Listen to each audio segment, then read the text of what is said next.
नमस्कार, जय श्री राम सभी को। मैं विष्णु शर्मा आप सभी का स्वागत करता हूं अपने YouTube चैनल बालाजी एकेडमी पर। और जैसा कि लास्ट क्लास में हमने देखा था टाइप्स ऑफ रिएक्शन, जिसके अंदर पहला टॉपिक था कॉम्बिनेशन रिएक्शन, जिसका मीनिंग होता है कि दो या दो से अधिक रिएक्टर मिलके जब एक प्रोडक्ट बनाते हैं तो उसे हम क्या कहते हैं, कॉम्बिनेशन रिएक्शन कहते हैं। अब हम आते हैं हमारे नेक्स्ट टॉपिक पर, दैट इज डिकम्पोजिशन रिएक्शन। जिस तरीके से कॉम्बिनेशन रिएक्शन का मतलब होता है कि दो या दो से अधिक रिएक्टेंट जो होते हैं कंबाइन हो रहे हैं, उसी तरीके से डिकम्पोजिशन का मतलब होता है कि एक रिएक्टेंट में से दो या दो से ज्यादा प्रोडक्ट रिलीज हो रहे हैं या फिर बन रहे हैं। ठीक है, तो उसे हम क्या कहेंगे, डिकम्पोजिशन रिएक्शन। डिकम्पोजिशन मतलब डिकम्पोज होना, ब्रेक होना। ठीक है, तो मतलब कॉम्बिनेशन रिएक्शन का उल्टा, आप ऐसा समझ सकते हैं। जैसे एग्जाम्पल के तौर पर, take about 2 gram of ferrous sulfate crystals in a dry boiling tube. Note the color of the ferrous sulfate crystals. Heat the boiling tube over the flame of a burner or spirit lamp as shown in figure. Observe the color of the crystals after heating.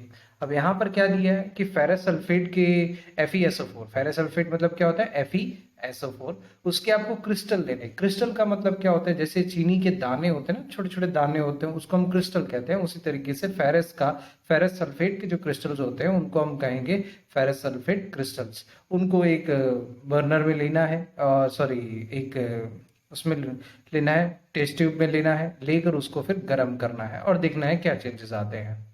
Have you noticed that the green color of the ferrous sulfate crystals has changed? You can also smell the characteristic odor of burning sulfur. अब आपने यहाँ क्या लिया, ferrous sulphate FeSO4, जो कि मैंने अभी आपको बताया। आप एरो हेड के ऊपर देखिए हीट लिखा हुआ है। हीट लिखा होने का मतलब क्या होता है, उससे आपने हीट प्रोवाइड करी है। अब ये किसमें, Fe2O3 में चेंज हो जाएगा, जिसको Fe2O3 को आप कहते हो फेरिक ऑक्साइड। ये जो केमिकल नेम है वो आप अच्छे से याद रखिए, अंडरलाइन कर लीजिए। ये आपके एग्जाम्स में शॉर्ट क्वेश्चंस के अंदर या फिर MCQs में ये कई बार पूछे जाते हैं। और वहां से क्या रिलीज हुआ, सल्फर डाइऑक्साइड और सल्फर ट्राइऑक्साइड। डाइऑक्साइड क्यों, जब भी 2 ऑक्सीजन होते हैं तो उसे डाइऑक्साइड कहा जाता है, और 3 एटम्स ऑफ ऑक्सीजन होते हैं तो उसे ट्राइऑक्साइड कहा जाता है। तो फेरस सल्फेट है, उसको आपने गर्म किया, तो यहाँ से अगर आप इक्वेशन को चेक करना चाहते हैं कि आपकी इक्वेशन बैलेंस है या नहीं है, तो उसे आप ऐसे चेक कर सकते हैं। देखो आयरन कितने हैं, 2 है। यहाँ आयरन कितने हो गए, 2।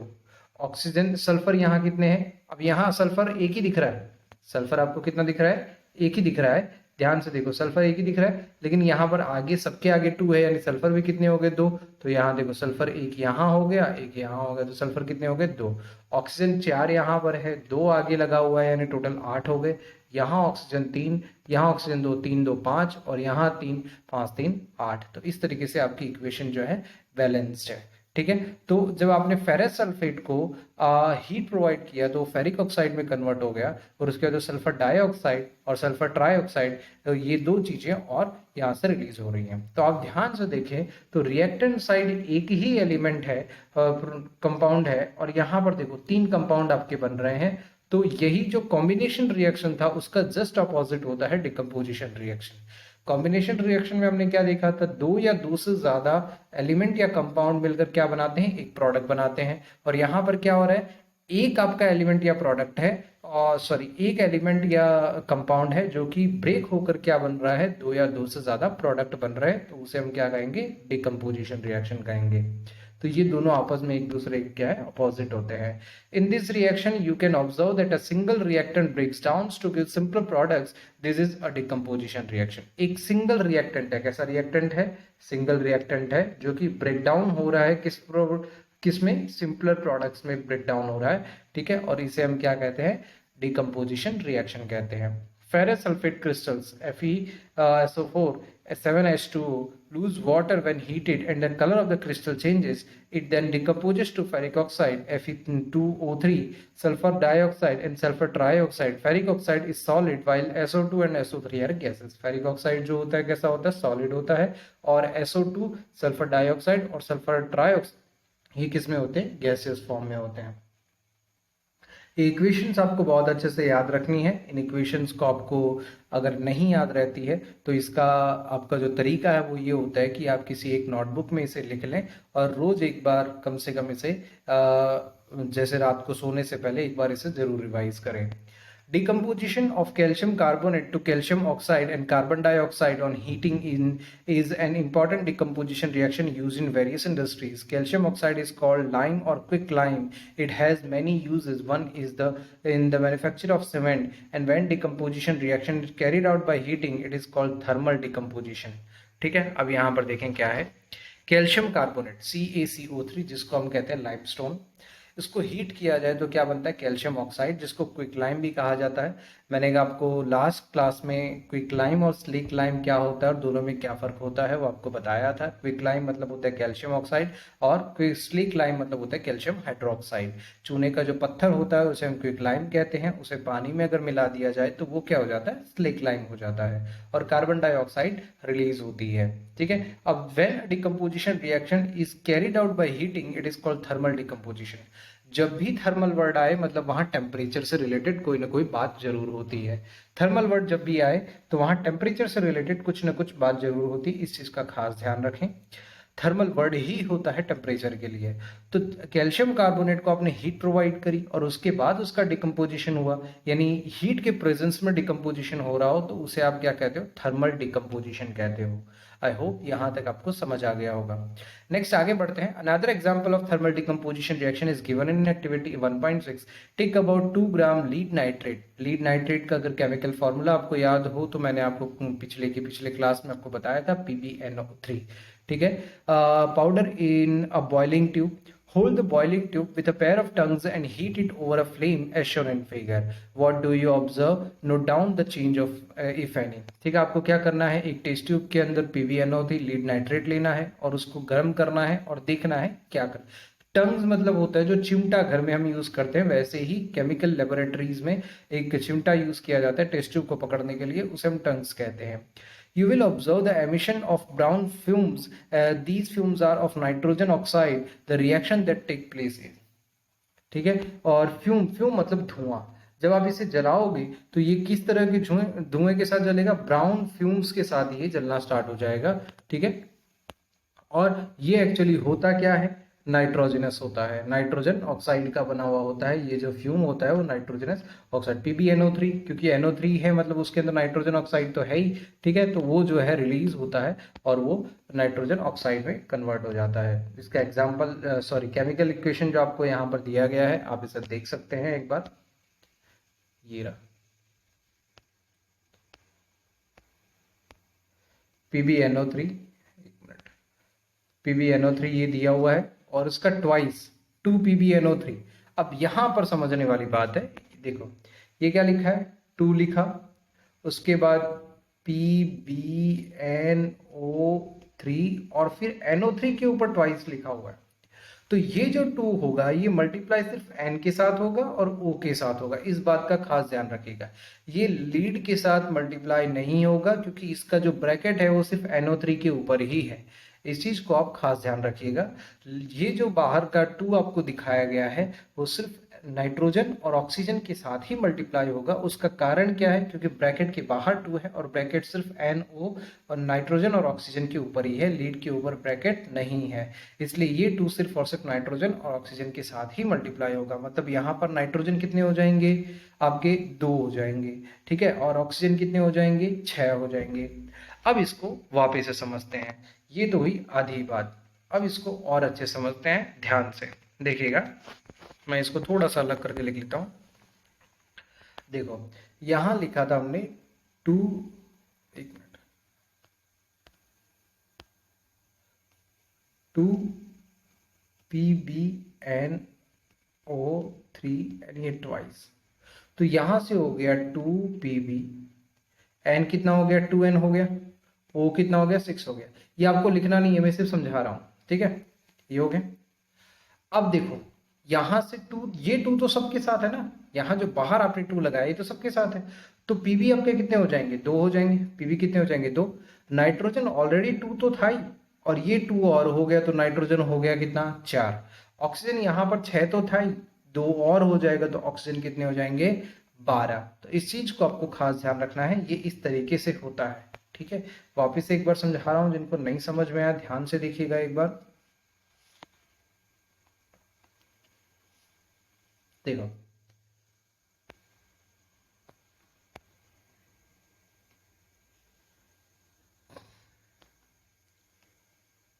2PbNO3 और फिर ये ट्वाइस। तो ये जो 2 है नाइट्रोजन के साथ मल्टीप्लाई हो गया और ऑक्सीजन के साथ मल्टीप्लाई हो गया, तो नाइट्रोजन यहाँ कितने हो गए 2N, ऑक्सीजन यहाँ पर हो गए 6 ऑक्सीजन, और ये 2 जो है ये तो सबके साथ ही मल्टीप्लाई होगा। तो लीड यहाँ पर कितने हो गए 2, नाइट्रोजन 2 तो थे, 2 यहाँ से मल्टीप्लाई होंगे तो हो गए 4, ऑक्सीजन यहाँ 6 तो थे और 2 यहाँ से और मल्टीप्लाई हो जाएंगे तो ऑक्सीजन कितने हो जाएंगे 12। तो इस इक्वेशन में टोटल अगर देखा जाए वैसे तो आपके जो लीड है वो कितने हैं 2, पीबी आपके कितना हो गया, आपका हो गया 2, नाइट्रोजन आपके 2 यहाँ से आए, छोटा ब्रैकेट था वहां से आए, 2 बाहर का मेन ब्रैकेट था वहां से आए तो 4, ऑक्सीजन आपके 3 थे, 2 छोटा ब्रैकेट था वहां से आए मतलब 6, और फिर 2 आए यानी ये कितने हो गए 12। तो इस इक्वेशन का मीनिंग ऐसे होता है, इस चीज को खास ध्यान रखिएगा आप, ठीक है। इसमें हम जनरली कंफ्यूज होते हैं कि सर ये कैसे हो गया और किस तरीके से हुआ, तो इसको इस तरीके से आपको समझना है और ध्यान रखना है,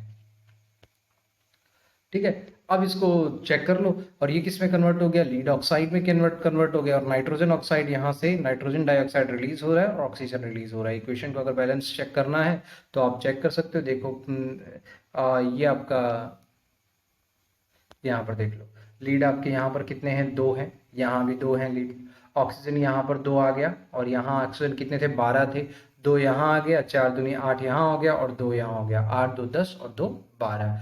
नाइट्रोजन यहाँ कितने हैं 4 और यहाँ नाइट्रोजन कितने थे 2 2 4, ठीक है। तो इस तरीके से इक्वेशन बैलेंस हो गई। Let us perform some more decomposition reaction as given in activities 1.7 and 1.8।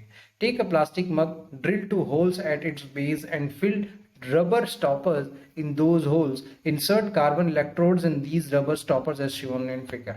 ठीक है, एक जग लेना है या फिर प्लास्टिक मग जो हम घर में यूज करते हैं वो लेना है और इसके नीचे 2 होल कर देने हैं, ये पोजीशन पर यहां पर 2 होल कर देने हैं और फिर आपको रबर स्टॉपर लगा देना है। रबर स्टॉपर मतलब जो एक तरीके से कैप होता है ढक्कन की तरह, और उसके ऊपर इलेक्ट्रोड लगा देने हैं, ठीक है। इलेक्ट्रोड क्या होते हैं वो आगे फ्यूचर की क्लासेस में आप पढ़ेंगे, ठीक है, सॉरी फ्यूचर के चैप्टर्स में आप पढ़ेंगे, लेकिन अभी फिलहाल आप ये समझ लो। अब ग्रेफाइट रॉड क्या होती है, जनरली ग्रेफाइट होता है आपके पेंसिल में, आप जो पेंसिल यूज करते हो उसके अंदर जो जिससे आप लिखते हो जो डार्क कलर का होता है, ब्लैक कलर का होता है, वो ग्रेफाइट होता है, ठीक है। In this rubber stoppers as shown in figure, connect this electrode to a 6 volt battery, और इसको आपको कनेक्ट करना है 6 वोल्ट की बैटरी के साथ। ये जो दोनों इलेक्ट्रोड है उसको एक को पॉजिटिव टर्मिनल के साथ और एक को नेगेटिव टर्मिनल के साथ कनेक्ट कर देना है, ठीक है। Fill the mug with water such that the electrodes are immersed, add a few drops of dilute sulphuric acid to the water. अब उसके बाद क्या करना है आपको,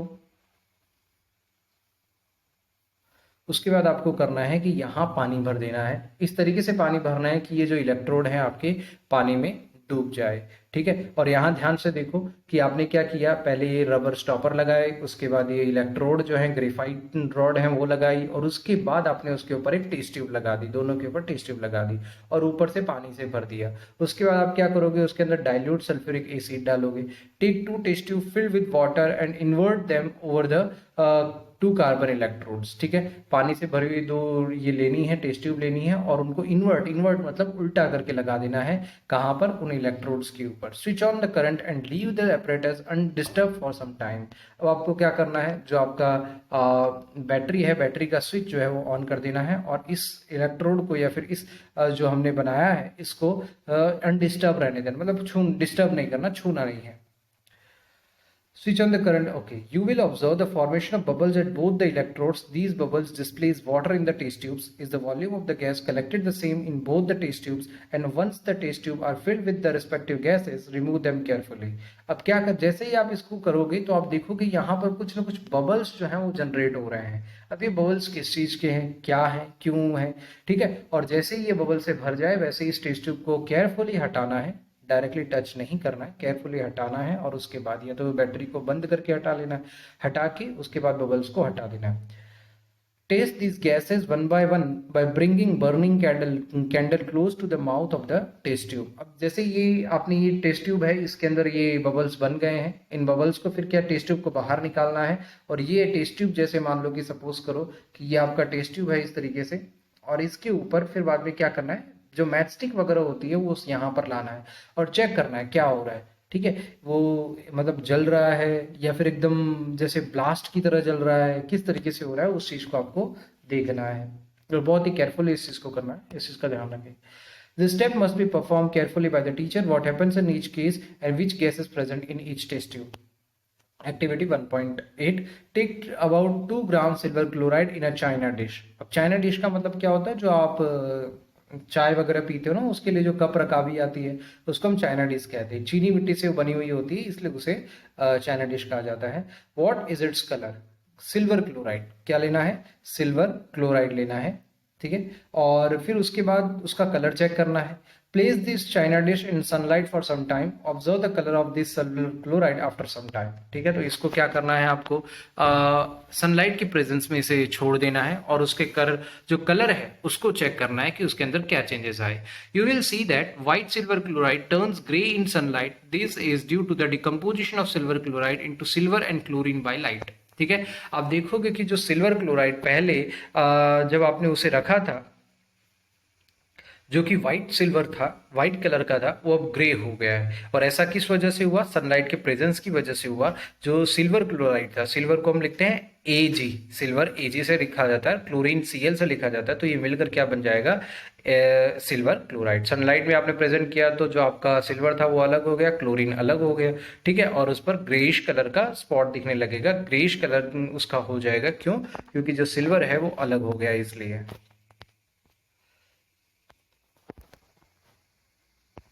आगे बढ़ते हैं, तो ये इक्वेशंस आपको अच्छे से याद रखनी है।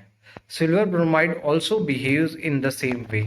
ब्रोमाइड जैसे क्लोराइड था तो हमने Cl लगाया, ब्रोमाइड जो कि ब्रोमीन से बनता है तो ये क्या हो जाएगा? Br हो जाएगा। तो AgBr वो भी सेम इक्वेशन है। आपने सिल्वर जो है अलग हो गया और Br2 जो कि ब्रोमीन का होता है वो अलग हो जाएगा। इक्वेशन बैलेंस है, यानी ये चेक कर सकते हो, इजी इक्वेशन है इसलिए मैं इसे नहीं करा रहा। ऊपर जो आपका एरो हेड है उसके ऊपर सनलाइट लिखा हुआ है, इसका मीनिंग ये होता है कि वो सनलाइट के प्रेजेंस में इस इक्वेशन को या फिर इस रिएक्शन को किया गया है।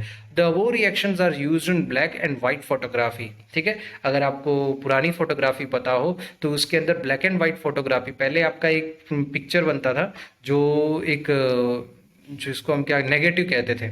ठीक है, एक छोटा सा स्ट्रिप होता था, उसके ऊपर आपका नेगेटिव बनता था जिसमें ब्लैक एंड व्हाइट ही होता था और कोई कलर नहीं होता था, उसके बाद आपकी फोटो बनती थी। आजकल तो हम मोबाइल में कर लेते हैं तो इन चीज़ों के बारे में हमें नॉलेज फिलहाल नहीं है। We have seen that the decomposition reaction require energy either in the form of heat, light और electricity for breaking down the reactants. अब किसी भी चीज़ को ब्रेक करने के लिए आपको क्या चाहिए? एनर्जी चाहिए। जैसे आपके आसपास अगर मान लो पेन है, स्केल है, कुछ भी है, उसको तोड़ने के लिए आपको एनर्जी तो चाहिए ना। ठीक है, तो वैसे ही यहाँ पर भी डिकम्पोजिशन रिएक्शन मतलब क्या हो रहा है? एक इक्वेशन को आप ब्रेक कर रहे हो, तो ब्रेक करने के लिए आपको कहीं ना कहीं कोई ना कोई एनर्जी तो चाहिए। ठीक है, वो एनर्जी किस फॉर्म में हो सकती है? या तो हीट के फॉर्म में हो सकती है, लाइट के फॉर्म में हो सकती है, जैसे सिल्वर ब्रोमीन और क्लोरीन वाला हमने देखा जहां पर हमने सनलाइट को यूज किया। ठीक है, और इलेक्ट्रिसिटी के फॉर्म में हो सकती है जो कि इलेक्ट्रोलिसिस हमने देखा अभी थोड़ी देर पहले। ठीक है, reactions in which energy is absorbed are known as endothermic reaction. Last class में जब हमने कॉम्बिनेशन रिएक्शन देखा था वहां पर हमने देखा था कि जब किसी भी इक्वेशन में से हीट रिलीज होती है तो उसे हम क्या कहते हैं? एक्सोथर्मिक रिएक्शन कहते हैं। क्यों? क्योंकि हीट क्या हो रही है? एग्जिट हो रही है, इसलिए उसे क्या कहा जाता है? Exothermic reaction. जब भी मैं इस तरीके से देखो, मैं जब पढ़ाता हूं तो मैं कुछ कीवर्ड साथ साथ में बोलता हूं। ठीक है, तो उसको आप अपने टेक्स्ट बुक में ही कहीं साइड में लिख लिया करें, जैसे ये जगह है, इस जगह पर आप लिख लेंगे। ठीक है, तो उससे एक्चुअली होगा क्या? यहीं पर आपने मान लो लिख लिया तो होगा, अरे भैया कहा है, यहीं पर आपने लिख लिया तो होगा क्या कि जब दोबारा आप पढ़ने बैठोगे तो वो चीज़ें आपको दिखाई देंगी, तो आप आसानी से उसे समझ पाओगे। एक्सोथर्मिक रिएक्शन मतलब क्या होता है? हीट एग्जिट हो रही है। एंडोथर्मिक रिएक्शन मतलब क्या होता है? एक तो हीट एग्जिट हो गया तो एक क्या होगा? इन हो जाएगा। जब हीट आप इन प्रोवाइड कर रहे हो, ठीक है, आप हीट प्रोवाइड कर रहे हो इक्वेशन में, तो वो क्या हो जाएगा? एंडोथर्मिक रिएक्शन हो जाएगा। और इस बात को खास ध्यान रखिएगा, जो कॉम्बिनेशन रिएक्शन होता है वो एक्सोथर्मिक होता है और जो डिकम्पोजिशन रिएक्शन होता है वो एंडोथर्मिक रिएक्शन होता है। ठीक है, इस चीज का खास ध्यान रखिएगा। अब आगे आते हैं डिस्प्लेसमेंट रिएक्शन। डिस्प्लेसमेंट रिएक्शन को मैं आपको एक सिंपल लैंग्वेज में समझाऊं तो उसका मीनिंग ये होता है कि जैसे सपोज करो आप अपने क्लास में हो, क्लास में कोई स्टूडेंट है जो कि फर्स्ट आ रहा है, और दूसरा अब सेकेंड एग्जाम में दूसरा स्टूडेंट फर्स्ट आ गया। ठीक है, तो इसका मीनिंग क्या हो, मान लो कि पर्सन ए है, कोई पर्सन ए है जिसने स्कूल में या फिर क्लास में फर्स्ट रैंक स्कोर किया। सेकेंड एग्जाम में कोई पर्सन बी है जिसने फर्स्ट रैंक स्कोर किया। तो अभी इस पर्सन बी ने क्या किया, पर्सन ए को डिस्प्लेस में किया। पर्सन बी ने क्या किया, पर्सन ए को क्या किया, डिस्प्लेस किया। तो इसी को हम कहते हैं डिस्प्लेसमेंट रिएक्शन। यही होता है एक्चुअल में डिस्प्लेसमेंट रिएक्शन। ठीक है, अब दूसरा अगर मान लो कि बी ने अगर ए को डिस्प्लेस किया, इसका मीनिंग बी ने ज्यादा पढ़ाई की होगी, इसका मतलब बी की कैपेसिटी ज्यादा होगी। दैट पर्टिकुलर एग्जाम के लिए हो सकता है अगले एग्जाम में ए वापस उसे डिस्प्लेस कर दे, लेकिन उस एग्जाम में बी की कैपेसिटी ज्यादा थी, इसलिए उसने क्या किया, डिस्प्लेस किया। और यही होता है डिस्प्लेसमेंट रिएक्शन में। एग्जाम्पल के तौर पर हम देखते हैं, take 3 iron nails and clean them by rubbing with sandpaper. Iron nail जो कील वगैरह हम यूज करते हैं घर में दीवार में लगाने के लिए, या फिर फोटो लगाते हैं तो हम उसके लिए हम यूज करते हैं। तो जो नेल है उनको लेना है सैंड पेपर। सैंड पेपर मतलब क्या होता है, जो नेल के ऊपर, कील के ऊपर जो जंग लगा हुआ होता है उसे साफ करने के लिए हम सैंड पेपर यूज करते हैं। Take 2 test tubes marked as A and B, in each test tube take about 10 ml copper sulphate solution. ठीक है, 2 टेस्ट ट्यूब लेनी है, एक को आप मार्क करोगे ए, एक को मार्क करोगे बी, और दूसरा take about 10 ml copper sulphate solution. और दोनों में क्या लेना है, कॉपर सल्फेट। कॉपर सल्फेट का केमिकल फॉर्मूला क्या होता है, CuSO4। ये याद रखिएगा, कॉपर सल्फेट का केमिकल फॉर्मूला होता है CuSO4, और उसे आपको क्या करना है, दोनों ही टेस्ट ट्यूब में लेना है। Tie 2 iron nails with a thread and immerse them carefully to the copper sulfate solution in test tube B for about 20 minutes. Keep one iron nail aside for comparison. ठीक है, आपने nails ली तो उसके अंदर देखो क्या किया आपने, 2 नेल्स हैं उनको इस तरीके से बांध दिया। 2 नेल्स हैं उनको इस तरीके से आपने बांध दिया। बांधने के बाद उनको क्या करना है, कॉपर सल्फेट के सॉल्यूशन में उसे डिप करना है, और एक नेल आपने क्या करी, साइड में रख दी, ताकि आप चेक करोगे कि उसके अंदर क्या क्या चेंजेस आए हैं। ठीक है, और इसे कितनी देर तक रखना है, 20 मिनट्स तक रखना है। और उसके बाद क्या करेंगे, देखते हैं। After 20 minutes, take out the iron nails from the copper sulfate solution. Compare the intensity of the blue color of copper sulfate solution in test tube A and B, and also compare the color of the iron nails dipped in the copper sulfate solution with the one kept aside. ठीक है, अब दूसरा कि एक तो ये compare करना है कि कॉपर सल्फेट का ब्लू कलर कितना ज्यादा हुआ, दूसरा कि जो आपने कॉपर सल्फेट के अंदर नेल्स रखी थी वो और बाहर जो नेल्स रखी थी उनके अंदर क्या क्या चेंजेस आए, तो वो आपको यहाँ पर चेक करना है।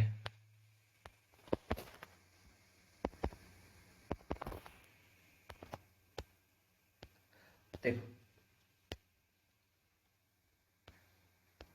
ये आपकी iron nail taken out from copper sulphate solution. दोनों के कलर में काफी ज्यादा फर्क है। ठीक है, और यहाँ भी काफी ज्यादा फर्क है, बीकर के अंदर भी, अगर टेस्ट ट्यूब के अंदर भी अगर आप देखोगे तो काफी ज्यादा फर्क है। Why does the iron nail becomes brownish in colour and the blue colour of copper sulphate solution fades. ठीक है, अगर आप देखो ध्यान से तो हुआ क्या, एक्चुअली जो आयरन नेल थी उसके अंदर ब्राउनिश कलर आ गया। दूसरा जो ब्लू कलर था, पहले जो कॉपर सल्फेट का सॉल्यूशन जो होता है वो कैसा होता है, ब्लू कलर का ही होता है। आपने टेस्ट ट्यूब ए में क्या लिया था, कॉपर सल्फेट का सॉल्यूशन लिया था, उसमें कुछ भी डिप नहीं किया। टेस्ट ट्यूब बी में आपने क्या किया, कॉपर सल्फेट का सॉल्यूशन लिया और उसके साथ साथ उसके अंदर क्या डिप किया, वो आयरन नेल्स थी वो डिप किया। ठीक है, और एक आयरन नेल आपने साइड में रखी थी। तो जिस आयरन नेल को आपने कॉपर सल्फेट के सॉल्यूशन में डिप किया वो ब्राउनिश कलर हो गया, और जिस सॉल्यूशन के अंदर उस कॉपर आयरन नेल को डिप किया गया तो उसका जो कलर है वो चेंज हो गया। जो ओरिजिनल जो कलर था वो क्या था, स्काई ब्लू कलर का था, लेकिन बाद में वो चेंज हो गया और कैसा हो गया, एकदम व्हाइट कलर जैसा हो गया। ठीक है, तो ऐसा क्यों हुआ उसके बारे में हम देखते हैं। Why does the iron nail becomes brownish in color and the blue color of copper sulfate solution fades? The following chemical reaction takes place in this activity. अब यहाँ पर हुआ क्या, Fe जो कि आयरन था उसने कॉपर सल्फेट के साथ रिएक्शन किया। आयरन ने किसके साथ रिएक्शन किया, कॉपर सल्फेट के साथ रिएक्शन किया। तो आयरन ने जो कॉपर का जो सल्फेट वाला पोर्शन था, कॉपर का जो सल्फेट वाला पोर्शन था उसको डिस्प्लेस कर दिया और क्या बना दिया, आयरन सल्फेट बना दिया और कॉपर को अलग कर दिया। यही वजह थी कि कॉपर सल्फेट का जो कलर ब्लू था वो क्या हो गया, व्हाइट में हो गया, क्योंकि कॉपर सल्फेट का कलर मिलकर क्या बनता था, ब्लू बनता था। अब कॉपर अलग है सल्फेट आयरन के साथ, तो उसका कलर क्या हो जाएगा, चेंज हो जाएगा। अब ध्यान से देखिएगा इस चीज को कि जब कॉपर जो है, आयरन जो है कॉपर सल्फेट के साथ रिएक्शन किया तो उसने क्या किया, आयरन सल्फेट बना लिया। और यही वजह है कि आयरन के ऊपर ये जो कलर आप देख रहे थे ब्राउनिश कलर, वो आयरन के ऊपर कहाँ से आया, सल्फेट के साथ रिएक्शन करने की वजह से आया, सल्फेट के साथ रिएक्शन करने की वजह से आया, नहीं तो नहीं आता। और ये जो कलर जो आपका गया, जो कलर यहाँ पर फेड अवे हो गया, वो क्यों हो गया, क्योंकि कॉपर के साथ जब सल्फेट था तब उसका कलर कैसा था, ब्लू कलर का था, लेकिन जैसे ही सल्फेट वहां से हट गया तो उसका ब्लू कलर चेंज हो गया। अब ध्यान से देखिए डिस्प्लेसमेंट रिएक्शन कैसे हुआ, जो मैंने आपको बताया था वैसे ही होता है। जैसे आपने देखा, मैंने बताया आपको कि भाई एक पर्सन बी है जो ज्यादा अच्छे से पढ़ा उसने, तो पर्सन ए को क्या कर दिया, डिस्प्लेस कर दिया। तो वैसा ही कुछ यहाँ पर हुआ कि आयरन अकेला था, पहले आयरन क्या था, अकेला था, और कॉपर के साथ सल्फेट था। लेकिन अब आयरन ने क्या किया, सल्फेट को डिस्प्लेस कर दिया, और आयरन ने सल्फेट को अपने साथ ले लिया और कॉपर को अलग कर दिया। ठीक है, एक्चुअली ऐसा क्यों हुआ, क्योंकि आयरन का जो रिएक्टिविटी है वो ज्यादा है और कॉपर की रिएक्टिविटी कम है। जिसकी रिएक्टिविटी ज्यादा होगी वही दूसरे आयन के साथ रिएक्शन करेगा। अब रिएक्टिविटी क्या होती है, रिएक्टिविटी मतलब होता है कि कौन सा एटम कितना जल्दी रिएक्शन कर सकता है। रिएक्टिविटी सीरीज आएगी तब मैं इसे और डिटेल में समझाऊंगा। अभी फिलहाल आप ये इतना ही समझें कि कौन सा एटम जल्दी रिएक्शन कर सकता है, उसको हम कहते हैं रिएक्टिविटी। तो आयरन कॉपर के कंपैरेटिवली ज्यादा रिएक्शन करता है, जल्दी रिएक्शन करता है, इसलिए वो क्या कर रहा है, कॉपर को डिस्प्लेस कर। In this reaction iron has displaced और remove another element copper from copper sulphate solution. This reaction is known as displacement reaction. यहाँ पर आयरन ने किसको डिस्प्लेस किया, कॉपर सल्फेट को डिस्प्लेस किया और आयरन सल्फेट बनाया, इसलिए इसे क्या कहा जाता है, डिस्प्लेसमेंट रिएक्शन कहा जाता है। क्या कहा जाता है, डिस्प्लेसमेंट रिएक्शन कहा जाता है। क्यों, क्योंकि आयरन ने सल्फेट को डिस्प्लेस करके आयरन सल्फेट बनाया। उसी तरीके से जिंक का अगर आप कॉपर सल्फेट के साथ रिएक्शन कराओगे तो क्या बन जाएगा, जिंक सल्फेट, और कॉपर अलग हो जाएगा। लीड का कॉपर क्लोराइड के साथ रिएक्शन बनाओगे तो वो क्या बना लेगा, लीड क्लोराइड, और कॉपर अलग हो जाएगा। तो ये तीनों रिएक्शन अगर आप ध्यान से देखो तो एक ही है, तीनों रिएक्शन एक जैसी ही है। ये दो तो पूरी तरीके से एक है, ये दो तो ठीक है, बस यहाँ पर क्या है, आयरन है और यहाँ पर जिंक है। ठीक है, कॉपर सल्फेट यहाँ भी है, कॉपर सल्फेट यहाँ भी है। ये आयरन जिंक के सल्फेट के साथ रिएक्शन बना के कॉपर को अलग कर रहा है, ये जिंक सल्फेट के साथ रिएक्शन कर बना के कॉपर को अलग कर रहा है। ठीक है, तो ये दोनों रिएक्शन तो एक ही है। नीचे वाले में खाली आपने क्या लिया है, क्लोराइड लिया है। ठीक है, तो ये होता है आपका displacement reaction. Zinc and lead are more reactive elements than copper. ठीक है, and they displace copper from its compound. ठीक है, क्यों, क्योंकि जिंक और लीड जो होते हैं ज्यादा रिएक्टिव होते हैं, जो जितना ज्यादा रिएक्टिव होगा वो उतना ही ज्यादा दूसरी चीजों को डिस्प्लेसमेंट करेगा, और इसी को हम कहते हैं डिस्प्लेसमेंट रिएक्शन। ठीक है, तो आज हमने क्या सीखा, एक्सोथर्मिक रिएक्शन क्या होता है वो हमने सीखा, और दूसरा डिस्प्लेसमेंट रिएक्शन क्या होता है वो हमने सीखा। ठीक है, और जो मैं उम्मीद आपसे करता हूं कि जब भी मैं आपको कोई चैप्टर पढ़ाता हूं तो वो आप एक बार घर पर ढंग से पढ़ कर आएँ, और अगर आपको कोई डाउट होता है तो आप कमेंट सेक्शन में उस डाउट को लिख दें ताकि मैं आपके सवालों का जवाब दे सकूं। तो इसी के साथ आज की क्लास हम यहीं समाप्त करते हैं। सभी को जय श्री राम, मिलेंगे नेक्स्ट क्लास में।